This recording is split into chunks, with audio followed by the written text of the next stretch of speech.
Одной из важных традиций крымских татар после возвращения на родину стали встречи односельчан, которые объединили наш народ, помогли сохранить память и связь поколений. В минувшие выходные в Ахмеджите провели круглый стол. Ойдешлер Курушевлера – добрая традиция возвратившихся на родину крымских татар. Организатором мероприятия выступила редакция газеты «Голос Крыма». Возникла идея, что надо провести слет организаторов встречи односельчан, чтобы мы могли здесь обменяться опытом, поделиться своими знаниями, какие-то советы друг другу дали. Стоит вопрос о расширении географии встреч односельчан, потому что еще достаточно много сел, где вообще они не проводились.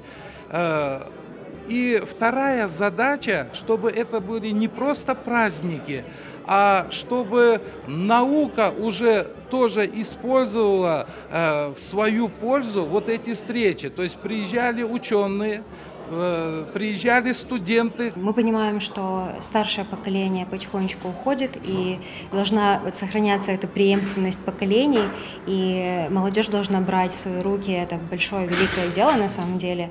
И я считаю, что вот расширять вот этот горизонт и использовать Койдешлер Курушеву как площадку для фиксирования истории, для научно-исследовательских работ очень важна на сегодняшний день, потому что нам нужно что-то оставить последующим поколениям.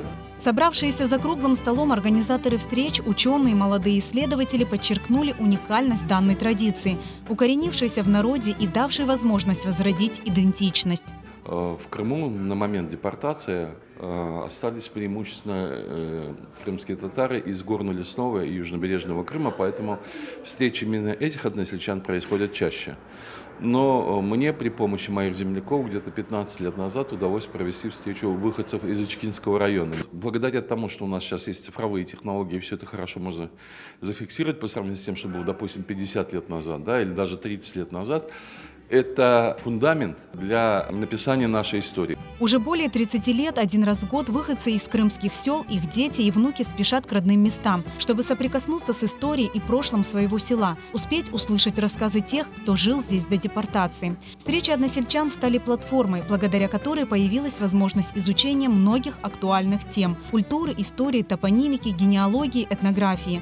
Собранные материалы легли в основу книг о многих крымско-татарских селах. И издание этих книг очень актуально и важно. Там вот образ жизни крымских татар, флора, фауна Крыма, основные и роды известные. Вот я, например, по поводу Гурзуфа, если сказать, я акцент делаю на культуре. Пусть будет книга краеведческого характера, я так решила, потому что мне это ближе. И, конечно, вот зафиксировать, показать, проиллюстрировать – это очень-очень важно. Мен рахметлі бабам сабық муфтиеті Нури Эфенді, Ажы Нури Эфенді Мустафаев. Біздің лағапымыз Өзенбаштан дервишлер еді. Бұл 2003 сенесі шыққан қарита, мына берде yüzлерінен адлар айтылған, yüzлерінен. Обалар, қобалар, білмеймін, төпелер, чайырлар, байырлар, қайырлар. Олар үшінші құланылмайлар. Onun үшін, мына бірен қариталар япылып, язма шекілде бір ерде бұл адлар сақланына қаланы бек мұйымдыр. С каждым годом на встречах односельчан участвует все меньше пожилых людей, уроженцев этих сел. Вместе с ними уходит история, обычаи и традиции. Около 20 лет сбором информации из уст последних очевидцев депортации занимается Гирей Баиров. Это воспоминания, значит, период довоенный, военный период выселения из Крыма. Собираю фольклор, какие-то, может быть, мифы, легенды, там, связанные с Крымом.